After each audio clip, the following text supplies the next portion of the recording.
a gente fazer uma viagem no tempo e conferir as principais contratações que esses clubes fizeram durante esse projeto dos novos ricos e as contratações que deram certo e aquelas que não deram muito certo, né? Começando com o Manchester City, vocês lembram que no processo de aquisição do grupo Abu Dhabi, o time era de Elano, né? O grande craque do Manchester City antes dessa era vitoriosa e rica era Elano. Elano jogava demais pelo Manchester City naquela época. E aí eles trouxeram os primeiros reforços, né? Uma lenda do clube, Kompany, Vicente Kompany, que hoje é técnico do Burnley, né? Que acabou de subir para a primeira divisão. E a primeira rodada do campeonato vai ser exatamente Kompany como técnico do Burnley, enfrentando o Manchester City.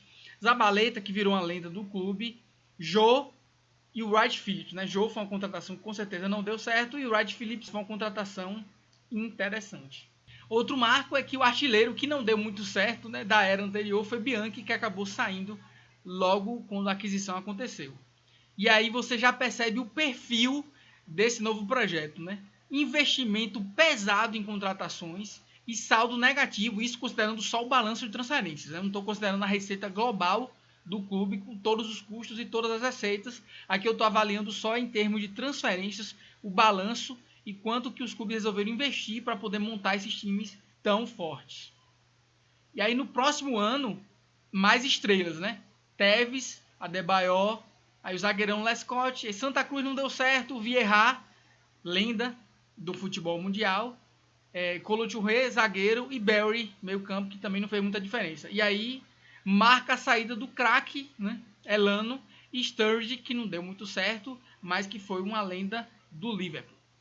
E aí eu vou dar uma passadinha rápida, se vocês tiverem curiosidade de relembrar essas grandes contratações, vocês podem olhar com calma depois, rever esse vídeo. Mas a ideia aqui do vídeo, em geral, é só mostrar o quanto que o investimento foi pesado nessa época e como que existia o padrão de contratar pelo menos uma estrela por janela de transferências. Dizem que só o PSG fazia isso, mas o City também fazia. Tinha essa ideia de trazer pelo menos um grande nome por temporada. Na temporada 9 e 10 foi Tevez, na temporada 10 e 11 Dzeko e Yaya Touré, né? Foram duas. Yaya Touré, que virou lenda desse clube até a chegada de Guardiola, quando começou a gerar um atrito e ele saiu. Balotelli, que não deu muito certo. Davi Silva virou lenda. Kolarov, Milner, Boateng. E aí vale destacar a contratação fracassada de Robinho, né? Um cara que vocês viram ali que depois de 2 temporadas já estava saindo. Porém, quando ele veio com pompa de ser, né, a grande contratação, o cobrador de falta, o cobrador de pênalti. Ele veio para ser o cara do time. E aí, fazendo uma observação sobre o que eu já tinha falado lá no início do vídeo, sobre Gary Cook, né, e a quase proposta oficial por Messi, quando eles estavam em dúvida de quem trazer, e aí pensava-se que esse grande nome seria o Messi, né, Cook chegou a imaginar que esse nome seria Messi, no final das contas, eles colocaram os pés no chão, avaliaram o mercado e escolheram Robinho para ser essa grande contratação. Então, que querem, meus amigos? De Messi para Robinho, e aí deu no que deu. A grande contratação da temporada 11-12, Agüero, e aí o cara que virou lenda do clube, ficou vários anos, fez história, um dos artilheiros, um dos maiores artilheiros da história do clube. E aí tiveram alguns nomes que decepcionaram, né? Como Nasri, que se esperava muito mais, o francês, Clichy, o lateral esquerdo, Onua, que foi exatamente aquele, né, o filho daquela mulher que foi insultada por Gary Cook, né? Onua é um cara que até hoje aí defende City na imprensa, porque é o clube do coração dele. Ben-Mee e Vieira, né? Vieira estava aposentando e Ben-Mee é um cara que virou uma lenda do Burnley, né? Logo depois. O importante aqui é mostrar o padrão, o fato de ter pelo menos uma grande contratação por temporada e mostrar a vocês que o City só se tornou o que é hoje graças ao investimento pesado em contratações. Quando a galera diz que, claro que para montar um time forte tem que investir, tá minimizando um pouco o cenário, né? A questão não é... Ninguém tá dizendo que o City não investiu. A questão é que o City investiu muito dinheiro. É num nível, num patamar que naquela época jamais tinha sido visto. E é algo que é preciso dizer, né? Era um valor absurdo atrás do outro. Janela de transferências em que o clube investia 150 milhões de euros, 200 milhões de euros, 250 milhões de euros. Então são valores que para a época eram estrondosos, né? E esse padrão segue pelas outras temporadas, né? Normal. Cada temporada tinha que ter pelo menos um grande nome. Aí 12 e 13, Javi Garcia, que não deu muito certo, mas ficou ali no meio do campo por muito tempo. O zagueirão Nastasic, Rodwell, Sinclair, Maicon, lateral direito, outro grande nome. E saíram Balotelli, De Jong, Adebayor e Savic. Destaque aí na 13 e 14, Fernandinho, né? Uma grande aposta que deu muito certo, uma das lendas do clube. E aí a saída marcante de Tevez, né? Tevez, considerado um dos melhores jogadores a passar pelos 2 clubes de Manchester, né? Outra era se estabelece a partir da temporada 15-16, com as chegadas de Bruyne, Sterling e Otamendi, né? Fizeram história no clube, jogaram muito bem por muito tempo. E Bruyne está aí sendo um dos melhores jogadores do mundo até hoje. E aí, para estabelecer essa nova era do City, Stones, Sané, Jesus, Gundogan, todos chegaram na mesma janela de transferências, inclusive Zinchenko, né? E o goleirão Bravo, quem se lembra de Bravo? Bravo era um goleiro que Pepe apostou, porque tinha boa qualidade de saída nos pés, mas nunca vingou, né? Foi uma das contratações que não deram certo. E aí na temporada 17 e 18 vem o restante do time histórico, né? Laporte na zaga, Mendy na lateral esquerda, Walker na direita, Bernardo no meio e goleirão Ederson para substituir Bravo, que não tinha dado certo, né? E Douglas Luiz, que pouco jogou, né? Acabou sendo emprestado e depois se estabeleceu no Aston Villa.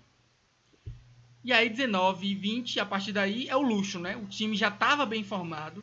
E aí você traz Rodri no meio, um dos melhores volantes do mundo, Cancelo, um dos melhores laterais do mundo, Pedro Porro, que foi outra oportunidade perdida, que hoje é um jogadoraço e o City vendeu muito barato, e o goleirão Steffen, que acabou não dando muito certo. Agora, olha o nível pesado de contratações que foi feito nesse período e olha a quantidade de jogadores e o valor desses jogadores, né? O valor global, o investimento nessas temporadas é 216 milhões, 317 milhões, na outra um pouco menos, né? 78, mas depois 166, e ali era um período de ajuste, né? Mas até chegar ao ajuste, o investimento foi pesado. E aí o investimento continuou sendo pesado, 173, 138, 150. E a única temporada que, em termos de balanço de transferências, o City conseguiu um saldo positivo foi a última, 22-23. E na temporada 21-22, 2 luxos, né? Grealish e Julián Álvares, que inicialmente ficaram no banco, né? Álvares ainda é banco hoje, Grealish se tornou titular, mas contratações de elenco, né? Caríssimas e de formação de elenco, para deixar o time com opções no banco de reservas. Fernandinho saiu mesmo porque ele decidiu sair e voltar ao Brasil. Pep Guardiola ainda queria mantê-lo por mais tempo, mas como ele já tinha Rodri, estava mais de boa, né? Haaland era um projeto do jogador que escolheu o City, já queria jogar no City há muito tempo, por causa da história do pai e etc. E aí Calvin Phillips, que foi um luxo, que não deu certo até agora. Haaland acabou substituindo Jesus sem muito problema, né? Porém, o substituto de Zinchenko não veio. E aí City teve que mudar sua formação para adequar aos novos jogadores. Então, quando o jornalista opina que o City está investindo tão bem que terminou com saldo positivo de transferências, né, o balanço de transferências positivo na última temporada, eles estão ignorando os outros 14 anos de investimento pesado que o City tem feito para chegar nesse patamar, para chegar nesse ponto, com o time formado. Se o time já está formado, inclusive com opções no banco de reserva, com elenco, gente insatisfeita no banco de reservas, claro que é mais fácil você gerar um balanço de transferências positivo, um saldo positivo, porque você pode vender os jogadores insatisfeitos e trazer outros. Quando você está construindo o time, aí você tem que investir pesado e o saldo naturalmente fica negativo. Mas agora que o time já está pronto, lembrando que o City já tem 15 anos de projeto e o PSG só tem 12, né? Tem uma diferença de 3 anos entre os projetos. Então o City já está no outro estágio, um estágio de muito mais equilíbrio, e agora só está administrando os jogadores e o elenco que tem. É diferente do PSG, que ainda está nesse período de reformulação, principalmente pelo estilo de contratações que tem feito. O Paris Saint-Germain, ele investiu não só em estrelas, mas ele ambicionou trazer as maiores estrelas do momento, né? Quando ele trouxe Neymar, foi um marco histórico. Quando trouxe Mbappé, que era o jovem que trazia mais expectativa no mundo e hoje já é um dos melhores do mundo. E quando trouxe Messi. E para as pessoas que criticam esse tipo de avaliação, primeiro é algo que deixou muitos torcedores ansiosos para ver como esse tipo funcionaria. E segundo, que funcionou do ponto de vista de marketing. Você vê que o Paris Saint-Germain é um dos clubes mais seguidos em redes sociais. Você vê que o Paris Saint-Germain é um dos clubes mais valiosos do mundo. E Para um clube que não faz parte da Premier League, é muito mais difícil atrair holofotes. Então a ideia de ir atrás dessas grandes estrelas é exatamente para compensar o fato de você estar numa liga mais fraca, uma liga de menor visibilidade. Porque senão fica muito difícil de competir com os clubes da Premier League hoje em dia e com o Real e Barcelona. A formação do PSG foi um pouco diferente, no sentido de que parece que o clube ia mudando de planejamento à medida que se passavam as temporadas e as coisas não engrenavam, né? Por exemplo, na primeira contratação, você vê que não tem nenhuma estrela, não tem nenhum nome, exceção, fora do normal. São jogadores medianos, né? Pastore, Thiago Motta, Gameiro, jogadores de times menores, né? Um jogador da Roma, um jogador do Sevilha. Nada espetacular, nada espetacular. Alex, que vinha do Chelsea, zagueirão. Sirigu, goleiro. O lateral esquerdo, Maxwell. O zagueiro Lugano, vinha do Campeonato Espanhol. E aí o nível de investimento, né? Investindo também mais de 100 milhões de euros, mas num patamar normalmente inferior ao patamar do City. Porém, a partir da temporada 12 e 13, aí o perfil já muda. Você vê que eles vão para contratações de mais peso, né? Thiago Silva, contratação de peso, estrela do Milan, um dos melhores zagueiros do mundo. E aí eles vão Ibrahimovic, outra estrela, sem dúvida alguma, e alguns jogadores mais jovens para equilibrar, né? Como é o caso de Lucas Moura e Verratti. Aí você tem contratações de Lavezzi, que estava bem no Napoli, mas nada espetacular, e o lateral Vanderbilt. E aí a saída de Nenê. Nessa época, o craque do PSG, nesse período antes da aquisição, era o brasileiro Nenê. Jogava demais no Paris Saint-Germain. E aí continuou no mesmo ritmo, né? Pelo menos uma grande contratação a partir de 12 e 13. 13 e 14 eles trouxeram o Cavani, Marquinhos, que era um zagueirão muito promissor, mas que já demonstrava uma grande qualidade. E aí, Caballé e dinheiro. Você vê que, tá vendo? Eles não trouxeram muitas contratações de peso até o momento. De peso mesmo. Até o momento, só Thiago Silva, Ibrahimovic e Cavani. 14 e 15, aquela contratação de peso, Davi Luiz, só.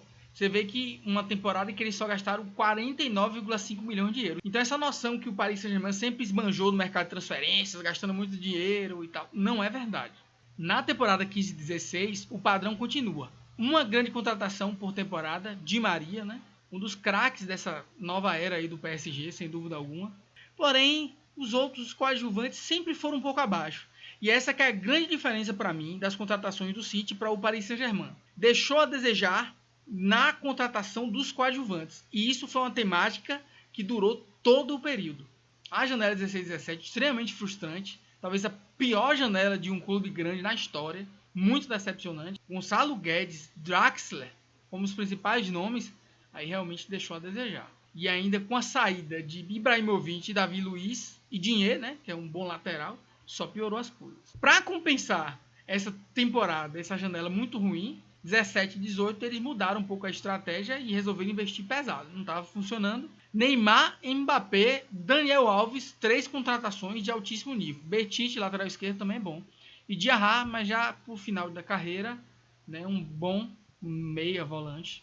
Nesse momento, Mbappé estava por empréstimo, né? E na temporada seguinte, ele foi contratado em definitiva por uma questão de fair play, né? Para não ficar as duas contratações caríssimas numa janela só. E aí vieram os coadjuvantes, Paredes, um jogador ok, nada espetacular, e Buffon como goleiro, um grande nome no gol. Então, mais uma vez, o Paris Saint-Germain deixou a desejar nos coadjuvantes, que é uma crítica que eu tenho feito desde o início. E aí, mais 2 temporadas frustrantes, né? 19 e 20, trouxe quem de relevante? Só o goleirão, Navas. E para piorar, ainda saiu o Trapp, que para mim é um excelente goleiro. Saíram Daniel Alves, Buffon e Rabiot. Rabiot, inclusive, que está sendo cogitado por alguns clubes da Premier League hoje. Um bom volante que saiu meio brigado com a diretoria do PSG. E na outra temporada, mais frustração com o Icardi, que não deu certo. Rafinha, o meia brasileiro. E ainda com as saídas de Thiago Silva, Meunier, que foram, sem dúvida alguma, relevantes, principalmente Thiago Silva, e Cavani, um dos maiores artilheiros da história do clube. Imagine, o clube que já tinha perdido Daniel Alves, Buffon, já tinha perdido Rabiot, já tinha também perdido Davi Luiz, agora perde Thiago Silva, Cavani, numa mesma janela. E aí, novamente, depois de 2 temporadas frustrantes, contratações ruins e poucas, olha o nível das contratações. 19 e 20, o saldo foi até positivo, não contratou o suficiente. 20 e 21, contratou muito pouco comparado ao nível do City, vocês lembram? Que era 100 e tantos milhões de euros. Então, o City investiu muito mais dinheiro nesse período de formação. É verdade também que o City investiu melhor, essa crítica eu já fiz, mas o City investiu mais dinheiro, não há dúvida. E aí, 21, 22, foi quando o PSG acordou, né? Fez várias contratações de alto nível.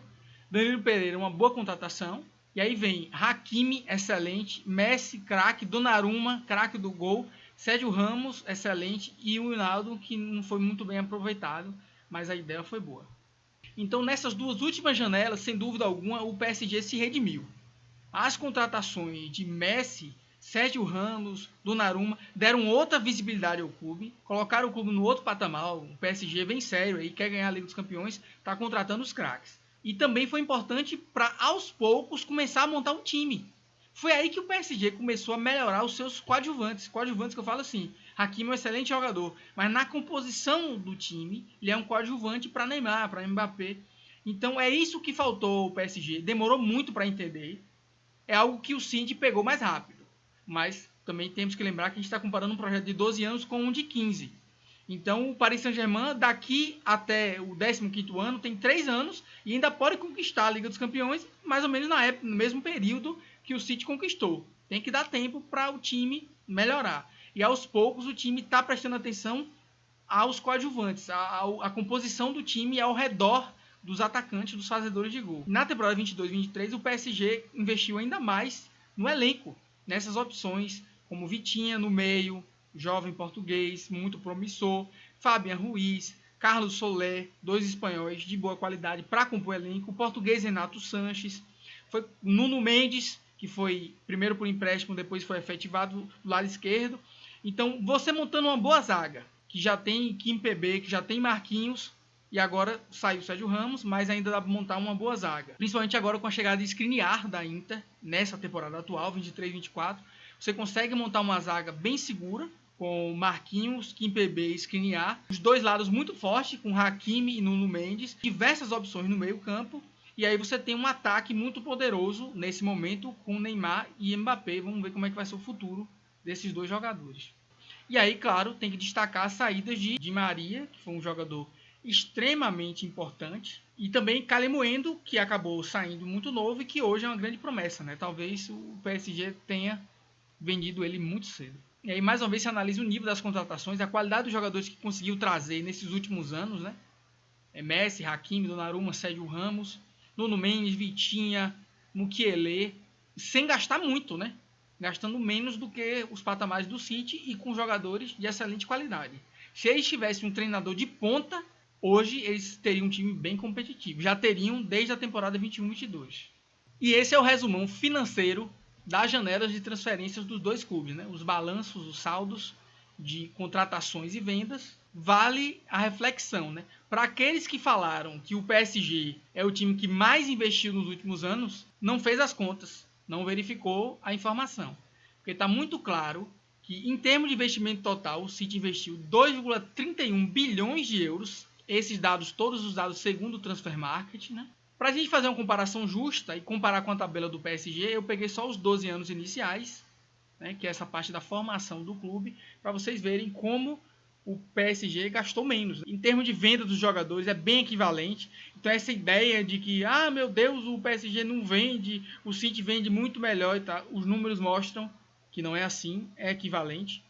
A gente pode destacar também que o saldo negativo, obviamente, do PSG é muito menor, gastou muito menos. E aí a ideia é que o Paris Saint-Germain está investindo menos por temporada, mas poderia estar investindo com mais eficiência também, né? Isso não exime o PSG de críticas, né? Poderia ter tido desempenhos melhores na Liga dos Campeões, sem dúvida alguma. Mas o time que mais investiu no mundo inteiro nas últimas temporadas é, sem dúvida alguma, o Manchester City. Para finalizar as informações interessantes de avaliação dos dois clubes, eu queria trazer para vocês essa lista. Quando vocês estiverem com mais calma, deem uma olhadinha, mas só para vocês terem uma noção de como os dois clubes têm divisões de base muito ricas e que revelam jogadores extraordinários. Aí eu só vou citar alguns exemplos, né? Rabiot foi da própria base do PSG, jogou muito tempo no clube, acabou saindo de graça por uma disputa ali com o clube. Coman é um excelente jogador e acabou saindo do PSG muito cedo porque não teve espaço para jogar. Aí você tem Maignan, que é considerado um dos melhores goleiros do mundo, no Milan. O EA, que agora foi contratado pela Juventus. Nkunku, que está no Chelsea. Diaby, do Bayer Leverkusen, que é um dos melhores jogadores da França hoje em dia. São vários exemplos aí. E tem, inclusive, várias promessas que estão sendo reveladas recentemente. Calimuento, que já foi vendido por Rennes, que eu falei. E alguns que ainda estão no clube, bem valorizados, com grande futuro. Aí eu citei algumas ali, Pembele, Zaire Emery, que ainda estão no clube. E do outro lado, o City, também conhecido por suas joias, né? E aí você tem exemplos, Phil Foden, que ainda está no clube, Sancho, que foi vendido muito barato para o Dortmund, Lavia, que foi vendido barato para o Southampton. Enfim, vários jogadores de excelente nível que foram revelados ou tiveram passagens significativas pela base do City. Como destaque aí, a gente pode dizer Trippier, né? Trippier foi pouquíssimo aproveitado no City e virou um dos melhores laterais do mundo. Incrível, né? Burnley contratou Ben-Mee e Trippier com um somatório de valores investidos. Eu coloquei ali com dúvida porque o Transfermarkt não divulgou esses valores. Mas, considerando os valores de mercado que eles tinham na época, deu menos de 1 milhão de euros para os cofres do City, ou seja, um desperdício. Schmeichel, o goleirão que foi fazer sucesso no Leicester, né? Então são vários exemplos de jogadores que acabaram não sendo aproveitados nos dois clubes. Então as considerações finais do vídeo é dizer isso, né? Em relação aos jogadores das divisões de base, jogadores como o Coman, uma promessa, um dos melhores jogadores ali do mundo para jogar como ponto, super rápido, habilidoso, acabou saindo porque essa opção do Paris Saint-Germain, e que vale para o City também, de trazer grandes estrelas, de contratar jogadores de altíssimo nível já prontos, tem os pontos positivos, dá resultados, né? O Paris Saint-Germain dominando a França, ganhando tudo que tem que ganhar por lá, e o City dominando a Premier League e agora conquistando o título europeu. Claro que dá resultado, mas tem o outro lado também, que se desperdiça muitos talentos. Coman saiu do Paris Saint-Germain exatamente porque ele viu que não ia ter espaço. Então o Paris Saint-Germain com essas estrelas acaba tirando espaço dos grandes jogadores que acabam saindo das divisões de base. Tudo isso que foi mostrado aqui prova que o Paris Saint-Germain não é um fracasso. O Paris Saint-Germain é um sucesso. É um sucesso em nível nacional. É o maior clube da história da França. É também um sucesso porque tem divisões de bases excelentes que estão o tempo todo revelando jogadores de altíssimo nível. Então se você acha que o Paris Saint-Germain está perdido com a saída dessas estrelas, né? Que agora que saiu o Messi, quando saírem Mbappé e Neymar, que o time está perdido e tal, esse time está tranquilo porque tem grana para continuar investindo e pode aproveitar melhor os jogadores das divisões de base. E para aqueles que acham que depois da Copa do Catar o investimento diminuiria, já está claro que isso não vai acontecer, né?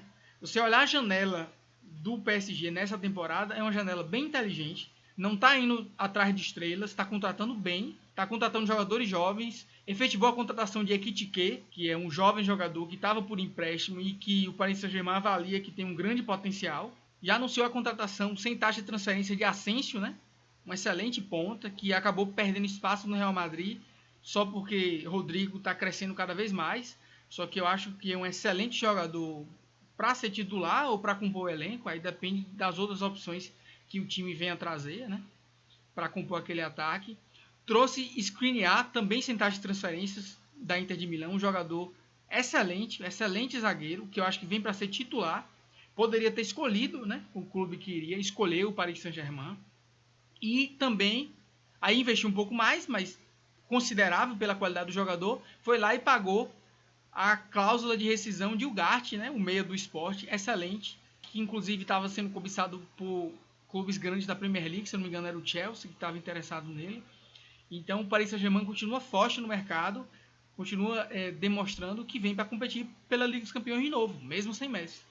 Talvez até com mais chances agora sem Messi, nada contra Messi, mas é porque o time pode ficar mais equilibrado. E agora sem Sérgio Ramos e sem Messi, o time vai aliviar bastante, já aliviou, né, a sua folha de salários, que sempre tem sido uma das maiores do mundo, né? Acho que era a maior do mundo até a saída desses dois. Vai poder equilibrar melhor as suas finanças e vai poder trazer mais jogadores para compor o elenco. E que foi sempre uma crítica forte que eu tive em relação ao Paris Saint-Germain, que não investiu o suficiente nos jogadores para compor o elenco.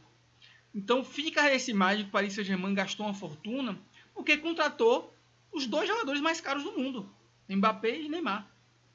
E aí 400 milhões de euros só nesses jogadores, você acha que o Paris Saint-Germain gasta uma fortuna. Mas se você desconsiderar essas contratações e pegar uma média só das demais, você vê que deixou a desejar nas outras. Então, se era para investir tanto nesses dois jogadores, deveria ter acompanhado o investimento com os coadjuvantes, como eu falei. Não adianta você contratar as estrelas e não investir no suporte. Eu acho que seria uma excelente oportunidade de vender Mbappé logo agora. Deixar ele sair de graça seria ruim para o clube que investiu tanto nesse jogador na questão do fair play. Acaba perdendo essa oportunidade de aumentar suas receitas, né? E melhorar seu balanço de transferências para a próxima temporada. Vendendo Mbappé e usando esse dinheiro para substituir a altura e ainda sobrar um dinheiro para investir em outras posições. Economizar esse salário, que Mbappé, se não é o maior salário do mundo, certamente é um dos maiores. E evitar pagar o bônus, né? Porque cada ano que Mbappé continua no Paris Saint-Germain, ganha, se eu não me engano, 77 milhões de euros por ano de bônus. Então, vendendo ele ainda economiza esse valor aí dos seus cofres, né? Então, é uma questão importante. Outra questão importante dos dois clubes é que eles estão sempre sendo investigados pelo Financial Fair Play, né? Sempre. E aí, no caso do Paris Saint-Germain, eles sempre conseguem se reequilibrar, né? De uma maneira, muitas vezes, suspeita. Al-Khelaifi é um cara que tem muita influência com a UEFA, ajudou a UEFA a combater a Superliga, é um cara muito influente. Então, essa questão também é uma crítica que eu tenho a essa situação, né? Parece que o Paris Saint-Germain mantém o El-Khelaifi porque ele é um cara bem relacionado e talvez isso explique até, né, o motivo pelo fato dele não ter sido demitido, apesar de não ter gerido o clube da melhor forma. E o caso do Manchester City é um caso ainda mais grave, né?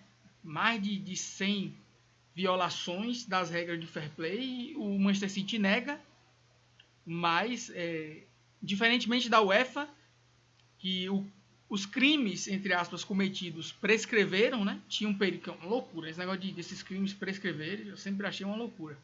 Mas no caso da Premier League não tem limite de tempo e a Premier League está julgando, meu amigo, e vai até o final. Então, e quando são as ligas julgando, eu acredito mais no resultado, assim como a Juventus, que acabou perdendo 15 pontos, depois recuperou e no final das contas acabou perdendo só 10 e perdeu a vaga na Liga dos Campeões por causa disso, né? É porque foi a Federação Italiana julgando. Então, como é a Federação Inglesa, a Premier League, né? Na verdade, julgando o Manchester City, eu acho que até para melhorar a imagem da Premier League, eu acho interessante punir, se for considerado culpado, o clube de alguma forma, né? Porque pela avaliação da UEFA, que eu lembre, um dos motivos de não ter sido penalizado, né, e havia a expectativa do clube ser banido da Liga dos Campeões por um período de 2 anos, se eu não me engano, mas é porque o crime prescreveu e aí eles não puderam fazer nada, só aplicaram a multa. E aí o Manchester City usou o resultado para justificar, não havia nenhum problema, pagamos a multa só para evitar qualquer problema. Se você acha que está tudo certo, não cometeu erros, você nem paga a multa. O Paris Saint-Germain também já teve que pagar algumas multas por não conseguir cumprir em totalidade as exigências do fair play, mas o caso do City é em outro patamar, né? O nível de violações é algo preocupante. Então o projeto não pode ser considerado um modelo de gestão de futebol quando tem aí na conta, de forma ainda assim investigada, não comprovada, mas vamos esperar aí, mais de 100 violações das regras do fair play, né? Eu acho extremamente preocupante. E eu acho que a gente não pode deixar isso de lado. Faz parte de todo esse contexto que eu estou discutindo aqui com vocês. Só rapidamente sobre o fair play, né? Lembrar que as acusações com relação ao City, que em alguma proporção até são similares ao que muitas vezes aconteceu com o PSG, como são clubes estados, esses clubes tendem a ter receitas sempre oriundas dos seus países de origem. Do Catar, no caso do PSG, e do Emirados Árabes, no caso do Manchester City. E aí fica aquela desconfiança, porque muitas vezes o dono do clube é também sócio ou dono da empresa que está de alguma forma patrocinando o clube. Então fica aquela impressão de que o próprio dono do clube está injetando dinheiro no clube através de outras empresas, né?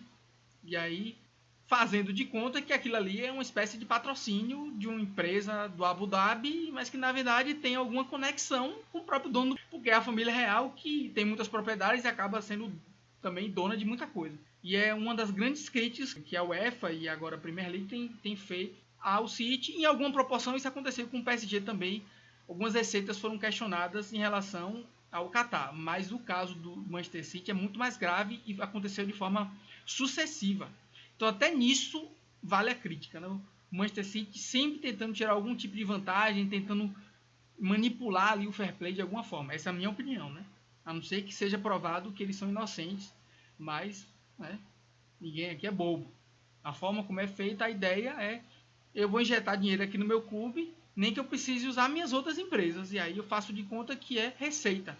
Como é que um clube como o Manchester City tem tanta receita? Isso foi uma crítica que eu vi de um inglês que faz análise do futebol inglês, que o cara que tá lá, eu não sei porque eu não tô lá, né, mas tipo assim, o cara sabe como é que o Manchester City consegue ter a maior receita da Premier League, sendo que não enche estádio.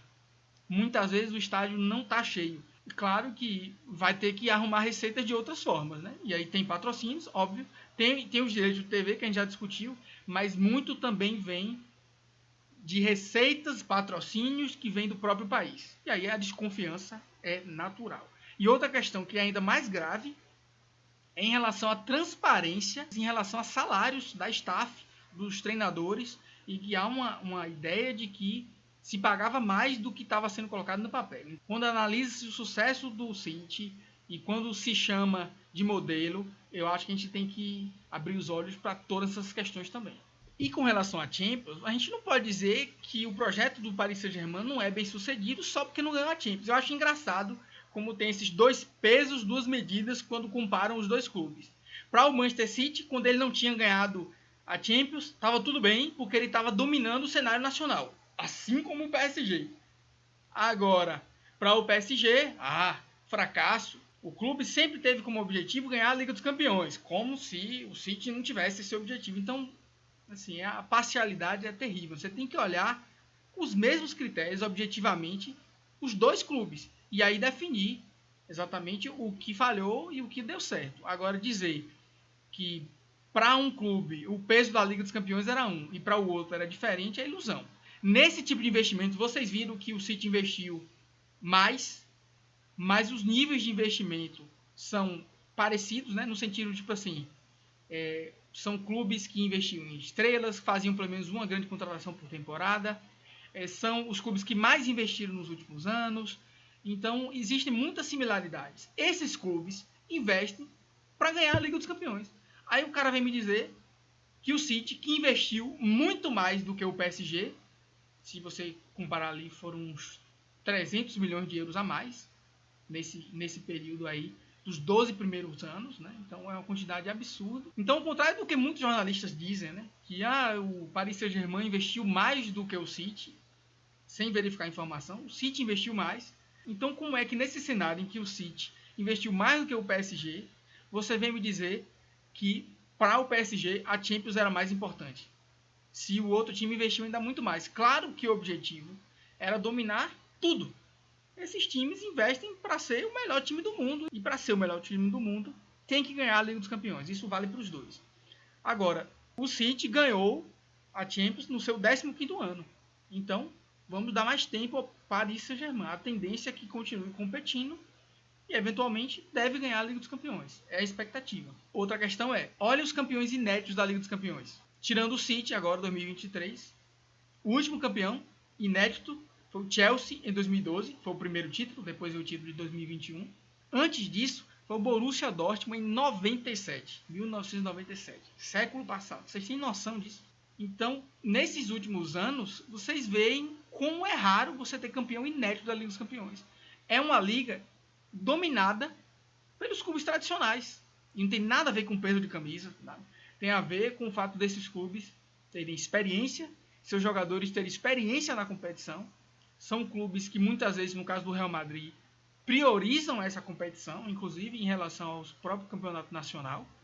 Ele é absoluto, né? Quando a Liga lá está sendo disputada por Barcelona e Real Madrid, como sempre, né? Tirando pouquíssimas exceções, e o Barcelona dispara, acontece isso muitas vezes em La Liga, aí o foco acaba sendo na Liga dos Campeões. Nesse caso, sim, eu entendo as críticas em relação ao PSG. Porque como o PSG não tem um adversário à altura na Liga Francesa, pode muitas vezes focar na Liga dos Campeões. Aí é diferente. Agora dizer que não era prioridade do City ganhar a Liga dos Campeões, aí é ingenuidade ou insanidade. Mas é verdade, inclusive, que o Paris Saint-Germain ganhou com dificuldade o último campeonato francês. E não é só demérito do PSG, porque os outros clubes estão crescendo, há investimento nos outros clubes, e a gente espera que a Liga Francesa fique cada vez mais forte. E agora, exigir que o Paris Saint-Germain ganhe a Liga dos Campeões para ser considerado um sucesso, aí é 2 pesos, 2 medidas, né? Porque você não pode penalizar o PSG pelo fato de estar jogando numa liga menos relevante ou numa liga menos valiosa. Até porque o PSG já é penalizado, como a gente já discutiu aqui. O PSG já é penalizado financeiramente falando, em relação ao direito de TV. Já é penalizado em relação aos jogadores que pode trazer, porque não é todo mundo que quer jogar na Liga Francesa. Então, o Paris Saint-Germain já é penalizado de várias formas. Pelo menos você tem que dar o crédito quando o time domina o seu campeonato, porque é o que dá para se fazer. E no cenário da Europa, tem sido eliminado pelos grandes. Se você comparar as eliminações do Paris Saint-Germain, foram eliminações normais. Foi eliminado 2 vezes pelo Bayern de Munique, eliminado 2 vezes pelo Real Madrid. Quando o Paris Saint-Germain pega o Real Madrid porque ficou em segundo, aí é justo você criticar, né? Demérito do Paris Saint-Germain, que é esperado sempre ficar em primeiro do seu grupo. E aí foi eliminado 2 vezes pelo Real, 2 vezes pelo Bayern, então são eliminações naturais. Aquela eliminação o Barcelona, né, quando o Neymar ainda estava lá. Agora, compara as eliminações do City, né? O City foi eliminado pelo Mônaco nas oitavas de finais, foi eliminado pelo Lyon, foi eliminado pelo Tottenham, que ninguém respeita mais na Premier League. O Manchester City teve muito mais eliminações vexatórias, mas aí Guardiola, de uma maneira inteligente, minimizava isso e a imprensa comia o reggae. A imprensa aceitava. E no caso do Paris Saint-Germain, sendo eliminado pelo Real Madrid, a galera faz uma, oh meu Deus, o PSG fracassa. 2 pesos, 2 medidas. É isso aí, galera. Chegamos ao final do vídeo. Um vídeo bem detalhado, bem informativo. Espero que vocês tenham gostado. E se gostaram, por favor, deixem seus likes, se inscrevam e até a próxima. Valeu!